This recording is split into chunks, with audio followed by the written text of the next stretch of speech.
Para jemaah yang dirahmati, seterusnya dimuliakan Allah Subhanahu wa taala. Pertama dan yang utamanya syukur alhamdulillah. Sama-sama kita panjatkan ianya ke hadratillah Subhanahu wa taala di atas kesempatan, ruang dan peluang yang Allah Subhanahu wa taala anugerahkan kepada kita pada malam ini, dengan limpah kurnia, pertolongan serta izin daripadanya, maka dapatlah kita semua bertemu dan berkumpul kembali di dalam kuliah pengajian kita pada malam ini. Mudah-mudahannya pertemuan kita, perkumpulan kita dan pengajian kita ini, begitu pengajian-pengajian yang seterusnya, senantiasa mendapat rahmat dan keberkatan daripadanya, dan kita semua beroleh taufik dan hidayah untuk dapat sama-sama mengambil manfaat, i'tibar dan juga ibrah, yakni pengajaran dari seluruh perkongsian ilmu yang diadakan di masjid yang mulia ini, begitu di tempat-tempat yang lain. Dan seterusnya juga mudah-mudahan Allah Subhanahu wa taala berikan kekuatan dan kemampuan untuk dapat sama-sama kita amal dan sampaikan ianya kepada saudara-saudara kita yang tidak berkesempatan hadir, insya-Allah, amin ya rabbal alamin. Dan sama-samalah kita ikhlaskan niat kita pada menghadiri majlis ilmu pada malam ini, dan duduknya kita di dalam rumah Allah Subhanahu wa taala pada mengisi ruang waktu antara maghrib dan isya ini semata-mata kerana Allah Subhanahu wa taala. Maka seterusnya kita menyambung kembali pengajian kitab Ziarah ke Alam Barzakh, masih pada tajuk fitnah kubur dan pertanyaan dua malaikah, yang selanjutnya suka untuk kita semua bahaskan berkaitan dengan beberapa faedah yang boleh kita dapati daripada seluruh riwayat-riwayat hadis yang kita bacakan daripada permulaan tajuk sehinggalah kepada penghujung tajuk ini, yang mana telah kita lalui 21 riwayat hadis yang menjelaskan tentang adanya fitnah kubur dan pertanyaan dua malaikat. Dan secara kesimpulannya terdapat beberapa faedah lah daripada seluruh riwayat hadis tersebut. Antara faedah-faedah yang telah pun kita baca, iaitulah faedah yang pertama di muka surat 223 sehinggalah kepada faedah yang ke-6 hari itu, pada pengajian kita 7 hari bulan 2024. Maka seterusnya kita sambung bacaan kitab kita ni pada faedah yang ke-7 lah, daripada 14 faedah yang dirumuskan oleh almarhum al-Imam Jalaluddin As-Suyuti rahimahullahu taala berdasarkan 21 riwayat hadis mutawatir berkaitan dengan tajuk fitnah kubur dan pertanyaan dua malaikat, muka surat 226. Bismillahirrahmanirrahim. Qala al-musannif rahimahullahu ta'ala wa nafa'ana wa iyyakum bihi wa bi'ulumihi fid darain amin ya rabbal alamin. Faedah yang ke-7 disebutkan oleh pengarang kitab bahawasanya At-Tirmizi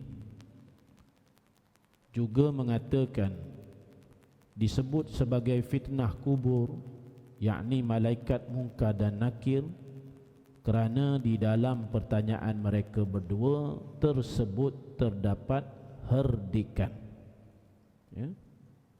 Jadi kita ada baca riwayat berkaitan dengan bentakan, herdikan, jeritan daripada malaikat Munkar dan Nakir ni. Jadi kerana adanya herdikan tersebut, maka itulah yang disebut sebagai fitnah kubur. Sedangkan disebut sebagai Munkar dan Nakir kerana akhlak mereka tidak menyerupai penciptaan manusia, malaikat dan juga haiwan. Malaikat di sini malaikat yang lain lah. Dalam riwayat yang kita baca hari itu ada dinyatakan tentang hal keadaannya Munkar dan Nakir ni, sifat-sifat dia yang tak perlulah kita ulang balik kan. Kena cari balik riwayat tu. Cerita dengan wajah yang begitu bengis, yang mana pada mereka itu ada satu palu ataupun satu pemukul, yang mana kalau dikumpulkan seluruh orang yang gagah dalam dunia ni untuk angkat pemukul tu, nescaya tak boleh angkat. Di mana kalau dipukul satu orang dalam kubur dengan palu tersebut, maka terbenamlah 70 hasta ke bawah bumi ni, lantas dikorek balik dengan kuku yang panjangnya juga 70 hasta. Dalam riwayat banyak cerita begitulah. Jadi itu benda yang kita kata sangat tak menyerupai penciptaan Munkar dan Nakir ni dengan manusia, malaikat yang lain dan juga haiwan. Tak sama. Penciptaan keduanya tidak ada yang menyerupai. Itu secara tahqiqnya, secara taukidnya, secara penguatnya nak kata memang tak serupa. Hatta penciptaan Munkar dan Nakir dengan malaikat maut pun tak serupa. Seterusnya malaikat-malaikat yang lain lah tak serupa. Ada ketentuan dan ketetapan masing-masing yang Allah Subhanahu Wa Taala dah buat. Allah Subhanahu Wa Taala menciptakan keduanya sebagai penghormatan, peneguhan dan pembuka mata bagi orang-orang yang beriman. Tetapi keduanya sebagai penyingkap tabir penutup orang munafik di alam barzakh sebelum mereka dibangkitkan sehingga mereka mendapatkan azab. Ini biasalah berlaku bagi orang yang beriman. Gambaran malaikat Munkar Nakir yang disifati sebagai bengis dan sebagainya takkan ada berlakulah kepada orang yang beriman ni. Nampak elok-elok sajalah. Jadi bila mana keduanya, yakni Munkar dan Nakir ni mendatangi satu orang yang disifati sebagai munafik ataupun kafir ni, maka pada ketika itulah kehadiran mereka itu menjadi penyingkap kepada tabir yang selama ni menutup kepercayaan orang-orang munafik dan juga orang-orang kafir terhadap apa yang berlaku di alam barzakh ni. Selama ni duk nafi je kan. Selama ni duk kata mana ada fitnah kubur ni, soal jawab dalam kubur dah mati-matilah. Soal jawab ni kalau fitnah ni dalam dunia je, dalam kubur ni mana ada. Ni itu sikap orang-orang kafir, orang-orang munafik. Nafi sampai sudah nafi. Jadi bila masuk dalam kubur barulah tersingkap tabir tu tadi. Tersingkap habislah penafian-penafian mereka sebelum ni dalam dunia. Rupa-rupanya apa yang mereka nafikan tu semuanya betul belaka. Bagi orang yang beriman, dia dah percaya seawal sebelum daripada dia masuk dalam kubur, maka tak ada masalah. Orang beriman hanya buka mata lah. Inilah yang sudah pun selama ni dibenarkan oleh para rasul, para nabi. Kan? Jadi pada orang beriman ni tak ada masalah. Tapi pada orang-orang yang munafik ni bermasalah bila mana hadirnya kedua ni, yakni munkar dan nakir di alam barzah. Bermasalah hanya orang munafik dan juga orang kafir ni bukan saja di alam barzah, setelah mana tersingkap tabir tu, yang mana mereka dapat melihat wajah sebenar munkar dan nakir yang dinafikan sebelumnya. Tetapi mereka ni akan melihat keduanya ni sebelum daripada mereka dibangkitkan, sehinggalah mereka ni mendapatkan azab. Maka berterusan melihat wajah yang kita kata bengis tu tadi, wajah yang kita baca dalam riwayatnya garang, yang tak ada belas kasihan pun pada sesiapa yang ditanyakan beberapa persoalan kalau sekiranya tak boleh menjawab persoalan tersebut. Maknanya belas kasihan munkar dan nakir ni hanya tertakluk kepada orang-orang yang itulah boleh menjawab segala persoalan-persoalan yang ditanyakan tentang persoalan akidah tu. Fiqh tak tanya dah, tanya hak akidah kan. Kita dah baca hari tu dalam faedah-faedah sebelumnya. Persoalan yang ditanya dalam kubur ni secara keseluruhannya adalah persoalan-persoalan akidah. Tentang siapa Tuhan kita, siapa Nabi kita, apa agama kita, mana satu yang menjadi ikutan kita, Quran ke benda lain, siapa saudara kita, hak tu ditanya. Tak adalah tanya dah solat Zuhur berapa rakaat, cuba baca lafaz niat usolli apa benda, tak ada. Itu habis. Jadi sebab itu penekanan tentang ilmu akidah ni perlu diberikan perhatian yang khusus oleh kita semua. Jangan tinggallah ngaji bab-bab akidah ni, kerana itu juga yang akan ditanya di dalam kubur. Baik. Salah seorang sahabat kami Ibnu Yunus mengatakan bahawa dua malaikat yang mendatangi orang mukmin di dalam kuburnya itu adalah Mubashir dan Bashir. Wallahu alam. Ini satu pandangan lah,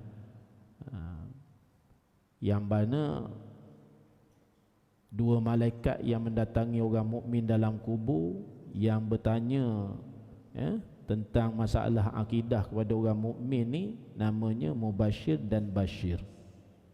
Mubashir ni artinya yang memberi khabar gembira lah. Bashir pun sama juga.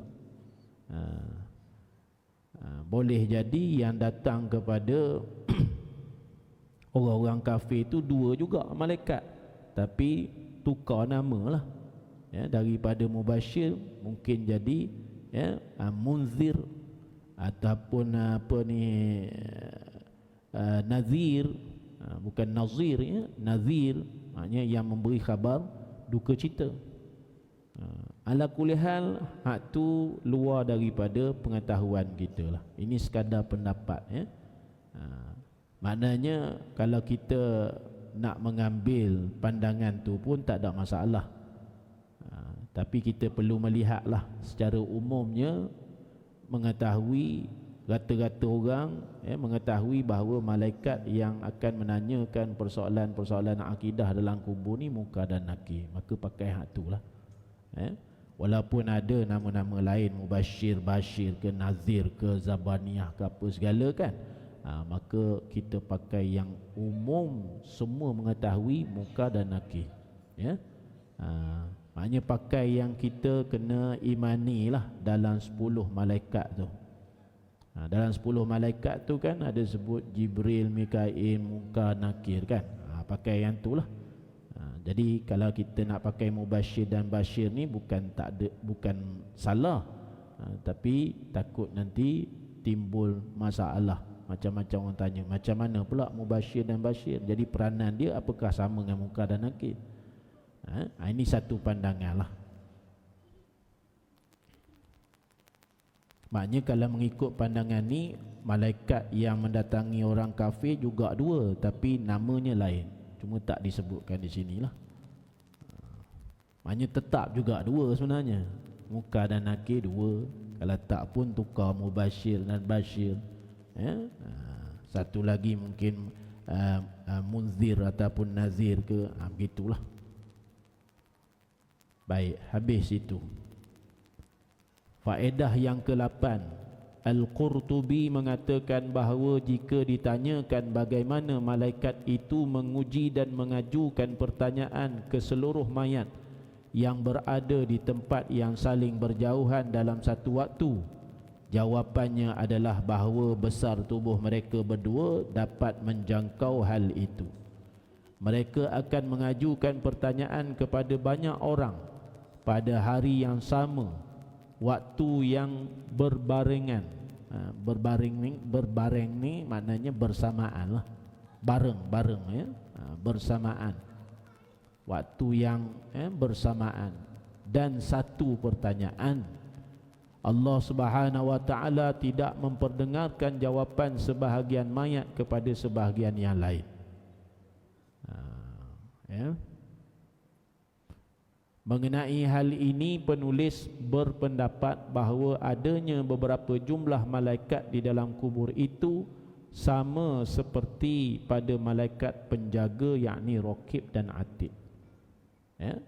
Bukan seorang lah Raqib dan Atid ni. Setiap orang ada dia punya malaikat yang mencatatnya.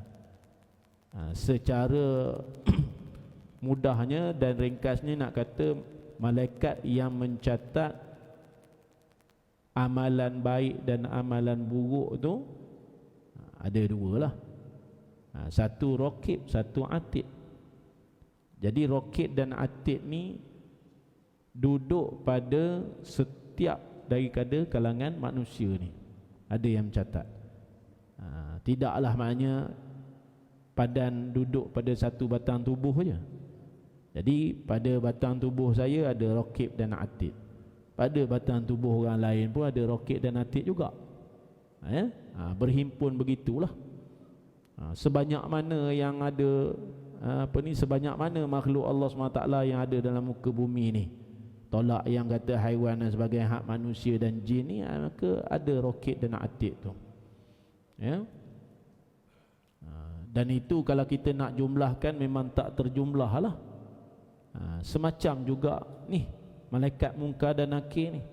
Sebab timbul satu pertanyaan, bagaimana malaikat Munkar dan Nakir ni menguji dan mengajukan pertanyaan kepada seluruh mayat yang pada masa ketika itu berada di tempat yang saling berjauhan dalam satu waktu. Sebab orang hak mati ni bukan kata di Malaysia saja mati, di tempat lain pun mati juga. Munkar Nakir nak tanya ni, apakah memang dia berdua saja ke macam mana? Jadi dijawab oleh Al-Imam Qurtubi, ya, adalah bahawa besar tubuh mereka itu dapat menjangkau hal itu, tak ada masalah. Malaikat maut tu dalam riwayat diceritakan bahawa Allah menjadikan dunia dan seisinya pada malaikat maut ni seumpama satu bekas yang ada pada tangan dia. Dan ada yang satu riwayat menyatakan dunia dan seisinya berada di celahan kelangkang dia. Maka tak ada masalah lah kalau sana berdentum perang, hak sini bergaduh hak ni, hak sana berbunuhan, hak sini tertimpa bencana, mati, banyak musibah yang berlaku. Maka sangat mudahlah bagi malaikat maut untuk mencabut nyawa tu tanpa berletih-letihan dan berpayah-payahan untuk nak benda tu. Dan kata malaikat maut, cukup aku menyeru akan rohnya untuk berhimpun di hadapan aku, maka himpunlah. Kita dah melalui cerita malaikat maut kan. Malaikat maut ni kita dah melalui cerita, kita jumpa riwayat tu. Maka begitulah Allah SWT memberi kemudahan kepada malaikat maut untuk cabut nyawa orang ni di segenap penjuru dunia ni. Di mana pelusuk pun, di mana lorong pun, di mana bukit, bukau, lautan, udara dan sebagainya, itu tak ada masalah. Kenapa? Kerana dunia dan seisinya tu berada di dua tangan malaikat maut. Diumpamakan sebagai satu bekas yang dipegang oleh satu orang. Jadi ada masalah ke untuk dia mencapai daripada sudut kata tadi depan, belakang, kiri, kanan, kiri, atas, bawah, tak ada masalah. Dia boleh tarik je ke mana pun. Dia nak goncang mana pun, tak ada masalah pada dia.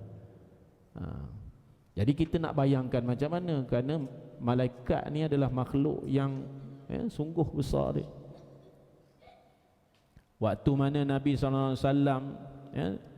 terputus daripada wahyu selama 3 tahun tu kan, ulang-alik daripada rumah ke Gua Hira, pandang daripada rumah pergi daki Gua Hira, nanti kot adalah turun wahyu. Tiba-tiba satu masa Nabi terdengar satu suara, di mana bila Nabi mendongak, Nabi melihat malaikat Jibril itu duduk di kerusi yang berada antara langit dan juga bumi. Dalam hadis Imam Bukhari ada sebut bab permulaan wahyu. Sebelumnya lihat dah satu kali datang waktu peluk tu. Yang kali kedua lepas 3 tahun terputus wahyu tu, setelah turun Iqra' bismi Rabbik tu, wahyu terputus 3 tahun sebelum datang ya ayyuhal mudassir tu. Waktu yang terputus 3 tahun tu, Nabi mundar-mandir daripada rumah Gua Hira, duduk mengharap jugalah kok ada perkhabaran kan wahyu nak turun. 3 tahun tu. Jadi dalam orang kata tadi tempoh yang last dan nak habis 3 tahun tu, ni malaikat Jibril muncul satu kali lagi, yang bila mana Nabi dongak, Nabi melihat gambaran hak sebiji macam mana hak mula datang dulu. Tapi waktu tu duduk di atas satu kerusi yang mana antara langit dan bumi. Takut balik, Dassiruni, selimutkan aku, maka turun ya ayyuhal mudassir kum fa'anzir wa rabbaka fakabbir wa thiyabaka fatahhir war rujza fahjur, dan seterusnya. Kan? Lepas pada ya ayyuhal mudassir tu, maka terus wahyu turun, tak ada henti lah. Macam tu. Besar itu malaikat Jibril, ketua malaikat. Yang lain takkan kecil juga kan. Kok mana pun besar lah pada kita. Kalau ikut strata malaikat Jibril besar sekali. Lepas tu ada. Tapi kalau orang kata malaikat tu hubung dengan kita ni, tak boleh nak bayang lah. Itu malaikat maut. Yang malaikat Munkar Nakir ni, Allah buat macam mana keadaan dia, yang sampai boleh mengajukan pertanyaan kepada seluruh mayat ni yang saling berjauhan dalam satu waktu. Sebab apa dia boleh begitu? Kerana Allah besarkan tubuh mereka, yang mana mereka boleh jangkau hal tersebut. Tak ada isu lah. Bab terlepas nak soal kat sana pasal hak sini tak habis lagi, tak ada isu. Jadi kekuatan mereka ni, kata Al-Imam Qurtubi, dia boleh mengajukan pertanyaan tu kepada banyak orang pada hari yang sama, waktu yang sama, dengan satu pertanyaan. Tak ada kelelahan. Dan di sini juga Imam Qurtubi menyatakan bahawa Allah sama sekali tidak akan memperdengarkan jawapan sebahagian mayat kepada sebahagian yang lainnya. Itu menjadi rahsia masing-masing kan. Dan dalam pada yang sama juga Al-Imam Suyuti menyatakan bahawa ada beberapa jumlah malaikat di dalam kubur. Jadi Munkar Nakir ni bukan dia berdua saja, maknanya ada yang istilahnya bertanya di seluruh pelosok dunia ni, timur, barat, utara, selatan ni, namanya Munkar Nakir. Bukan maknanya jumlah tu hanya 2 saja, tak. Maknanya jumlah malaikat yang nama malaikat yang menanyakan satu mayat di dalam kubur ni, iaitulah Munkar dan Nakir. Jumlahnya tu banyak. Boleh jumlah tu banyak. Bukan padan 2 tu je, tapi jumlahnya banyak, macam mana yang kita faham banyaknya roket dan atid itu. Tapi kalau orang tanya pada kita, siapakah malaikat yang menulis amal baik dan amal buruk? Jawabnya roket dan atid. Berapa banyak roket dan atid tu? Maknanya sebanyak mana yang kata makhluk Allah SWT yang menyawa ni kan, manusia dan jin ni, yang memang terkena dengan taklif dosa dan pahala dan dosa ni, tanggungjawab untuk tunaikan perintah dan tinggal larangan ni, sebanyak itu. Cuma tidak ada jumlah yang tertentu, sebab malaikat ni tak boleh nak dijumlahkan macam mana. Begitulah masalah tentang Nabi dan juga Rasul. Meskipun terdapat riwayat menyatakan bahawa Nabi itu ada 124,000 orang, Rasul ada 313, contohnya begitulah. Maka riwayat-riwayat itu setelah mana dibuat kajian tentang sanadnya dan juga periwayatannya, banyak menyatakan bahawa hadis-hadis yang berkait dengan benda itu adalah hadis yang dhaif, kan? Dan ada juga hadis yang diriwayatkan oleh sebagai contohnya Anas bin Malik menyatakan Allah mengutus Nabi SAW bersabda, yang mana mafhumnya Allah SWT mengutuskan Nabi itu ada 8,000 orang. Lain langsung 8,000, 4,000 kepada Bani Israel dan 4,000 lagi pada sairin nas, pada sekalian manusia. Banyak pertelagahan tu, jadi secara tuntasnya kita nak katakan berlaku khilaf lah dalam nak menentukan jumlah Nabi dan juga Rasul. Sebab itu Al-Imam Ibn Atiyah rahimahullahu ta'ala menyatakan bahawa tidak ada satu nas yang sahih berkait dengan jumlah Nabi dan juga Rasul ni. Maka dengan itu kita letakkan perhitungan jumlah Nabi dan Rasul ni secara tepatnya kepada Allah Subhanahu Wa Ta'ala. Namun kalau kata ada orang nak berpegang 124,000 dan sebagainya, itu tak ada masalah kerana berlaku khilaf di situ. Cuma yang pentingnya sekarang ni wajib kita mengetahui secara tafsili, secara terperinci, yang 25 orang tu wajib. Adapun katalah tadi 124,000 tolak 25 ni ada lebihan lagi, itu hanya wajib kita mengimani secara ijmali. Maknanya ijmali ni kita hanya meyakini pasti ada, sebanyak yang dinyatakan itu, namun begitu kita tidak diwajibkan untuk mengingatnya satu persatu. Tapi yang 25 ni belum kita azan, yang 25 ni saya nak beritahu, kalau kita tak ingat maka tak lepas fardu ain kita lagi. Maka kita kena usaha untuk ingat juga 25 orang Rasul yang wajib kita ketahui ni. Adam, Idris, Nuh, Hud, Soleh, Ibrahim, Lut, Ismail, Ishak, Yaqub, Yusuf, Ayub, Shu'aib, Musa, Harun, Zulkifli, Daud, Sulaiman, Ilyas, Ilyasa, Yunus, Zakaria, Yahya, Isa, Muhammad Al-Mustafa. Itu 25 ni wajib secara tafsil. Maknanya bukan untuk anak-anak kita saja, pada sekalian mukallaf kena tahu. Tapi kalau hak lebih tadi 124,000 tolak hak 25 ni, ada berapa lagi? Hak tu ijmali saja, cukup imani. Tak ingat nama pun tak apa. Begitulah hal keadaannya malaikat ni, wallahu a'lam. Jadi kita bagi laluan terlebih dahulu kepada azan isya.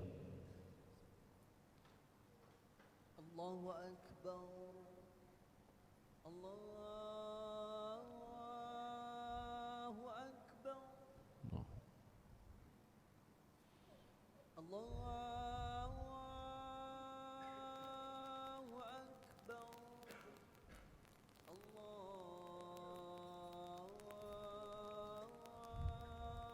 Allahu akbar.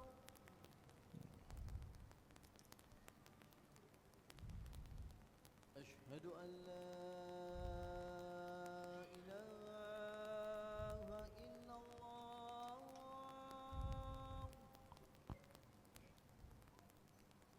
Ashhadu an la ilaha illallah.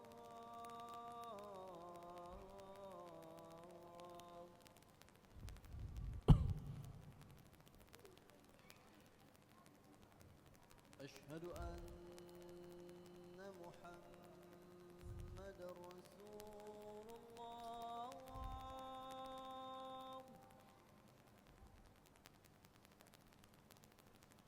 أشهد أن محمد رسول الله.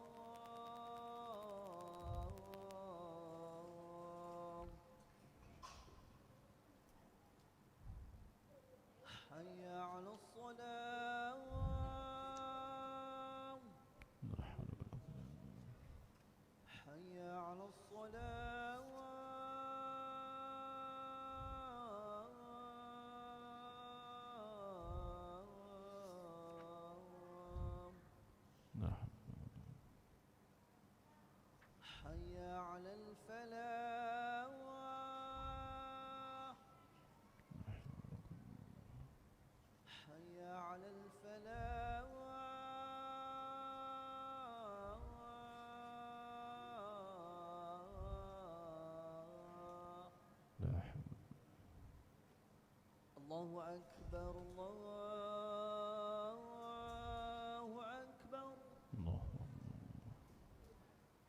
لا إله إلا الله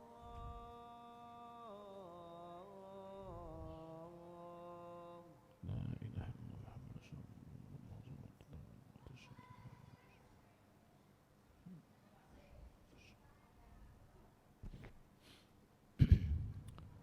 Baik ya, kita sambung sikit lagi. Salah seorang sahabat penulis Al-Halimi berpendapat benda yang sama ya. Nak katanya ramai jumlah malaikat muka nakir ni, sebagaimana banyaknya malaikat penjaga, yakni Raqib Atid, ataupun disebut sebagai hafazah ya. Di dalam Al-Minhaj dia mengatakan adanya beberapa kelompok malaikat penanya, ada munkar dan ada juga nakir, dan yang setiap mayat didatangi oleh satu kelompok dari keduanya adalah sama seperti diutusnya malaikat penjaga kepada manusia untuk mencatat amal perbuatan mereka ya. Kesimpulan mudahnya nak kata ramai tu ya. Bukan dua saja muka nakir untuk seluruh manusia ya. Seorang hak masuk kubur berapa orang tu muka nakir lah hak tugas dia, tapi bukan yang kata dua orang tu semata, tak, ramai muka nakir begitu. Kalau nak kata tadi muka nakir tu dua tu lah, tapi pembantunya tu ramai, boleh juga. Macam malaikat maut lah, Israel tu satu lah, tapi pembantunya ada ya? Jadi munkar dan nakir ni ibarat bos besar lah, tinggal diarahkan pembantu-pembantu dia saja. Jadi Raqib dan Atid pun kalau nak faham mudahnya begitulah ya, dua tu, tapi ada pembantu-pembantu dia. Tapi pembantu-pembantu tu kita nak sebut apa pula? Boleh sebut pembantu-pembantu ataupun boleh sebut Raqib Atid juga. Malaikat maut tadi yang pembantu tu nak sebut apa juga? Boleh sebut malaikat maut juga. Boleh sebut pembantu, boleh sebut malaikat maut juga. Munkar dan nakir ni tadi begitu juga ya kan? Boleh sebut munkar nakir dan pembantu-pembantunya. Kalau tak pun maknanya berdasarkan riwayat ni, maknanya munkar dan nakir juga. Seramai mana ada tu munkar dan nakir, tak ada orang lain. Baik. Faedah yang ke-9, hadis-hadis yang telah dikemukakan di atas berbeza dalam memberikan ukuran luas kubur orang mukmin.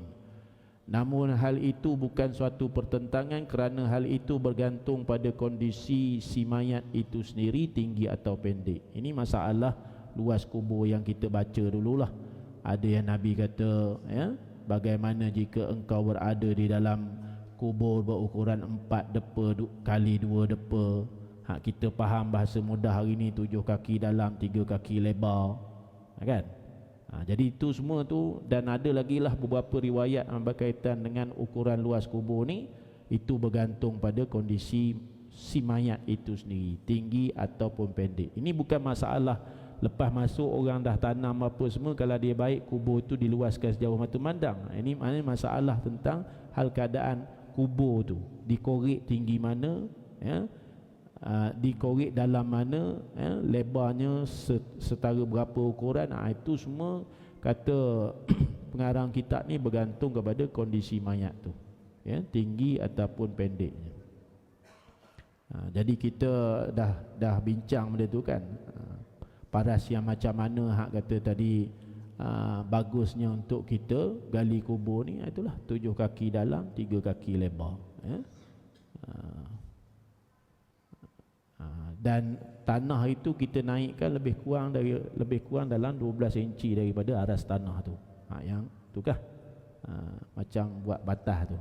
Itu lah kadar tu. Faedah yang ke-10 berkenaan dengan beberapa pertanyaan mengenai pembahasan ini. Syekh Abu Fadl Ibn Hajar pernah ditanya tentang kondisi si mayat. Apakah seorang mayat itu ditanya dalam keadaan duduk atau terlentang?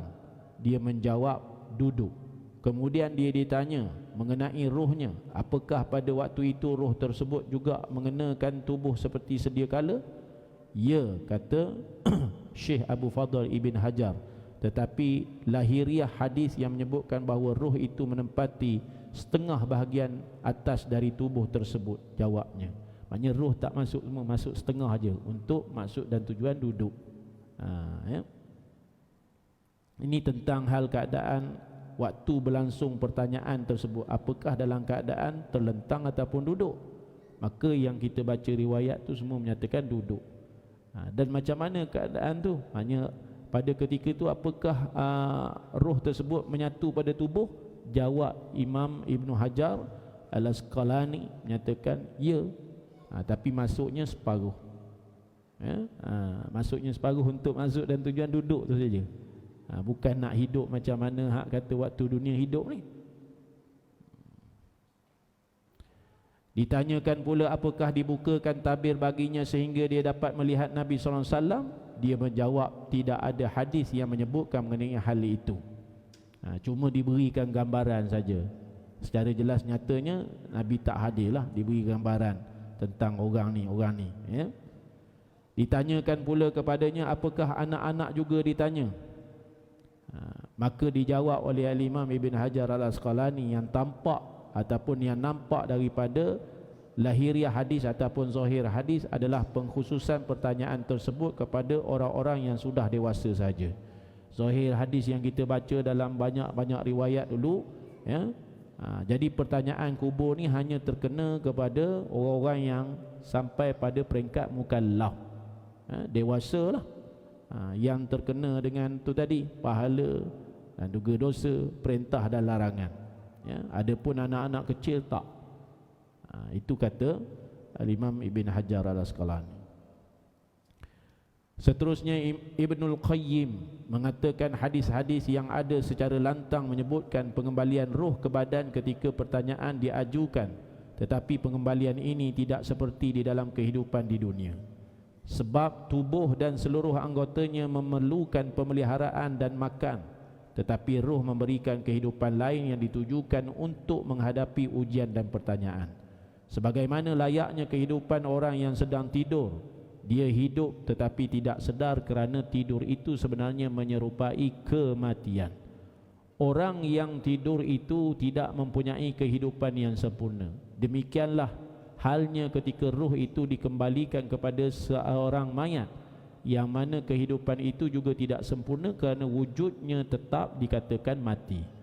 Tidak ada dalil dalam hadis yang menunjukkan bahawa jasadnya itu berdiri sendiri tanpa roh, sementara roh itu tetap melekat pada badannya pada saat diuji di dalam kubur meskipun badannya itu tercerai-berai dan terpotong-potong. Ibn Taymiyah mengatakan hadis-hadis yang membahas mengenai pengembalian roh ke jasad ini pada waktu diuji di dalam kubur merupakan hadis yang mutawatir, hadis yang banyak diriwayatkan. Maka dari sudut lemah daripada sudut nak menyatakan hadis ni jarang dengar ataupun hadis ni tak sahih, itu kurang ya.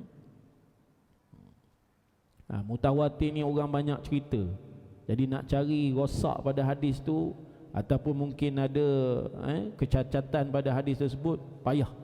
Sebab orang duk cerita benda yang tu, yang banyak orang cerita benda tu. Cerita tentang apa? Tentang kembalinya roh kepada jasad waktu mana diuji dalam kubur. Ya. Sedangkan pendapat yang mengatakan bahawa pertanyaan itu diajukan kepada badan tanpa adanya roh itu hanya merupakan pendapat sekelompok orang sahaja. Di antaranya terdapat Ibnu Zaghwani dan sebuah ungkapan yang diperolehi dari Ibnu Jarir. Akan tetapi pendapat itu ditolak oleh jumhur ulama'. Namun demikian pendapat tersebut juga diterima oleh sebahagian orang. Mereka mengatakan bahawa pertanyaan itu ditujukan kepada roh dan bukan kepada jasad. Di antara mereka itu adalah Ibnu Hazmin, Ibnu Aqil dan juga Ibnul Jauzi. Yang demikian itu merupakan pendapat yang salah. Yang benarnya pertanyaan dalam kubur adalah dengan dikembalikan roh dan juga jasad. Jadi insya-Allah kita berhenti setakat tu lah. Untuk faedah 11 sampai 14 tu insya-Allah kita sambung lah pada sedikit masa lagi sebelum daripada Ramadan nantilah untuk kita sempurnakan tajuk tu lah. Faedah yang ke-11 sehinggalah faedah yang ke-14. Dan untuk tajuk orang-orang yang tidak ditanya dalam kubur ni, mudah-mudahannya kita dapat bahaskan pada ketetapan pengajian kita yang seterusnya lah.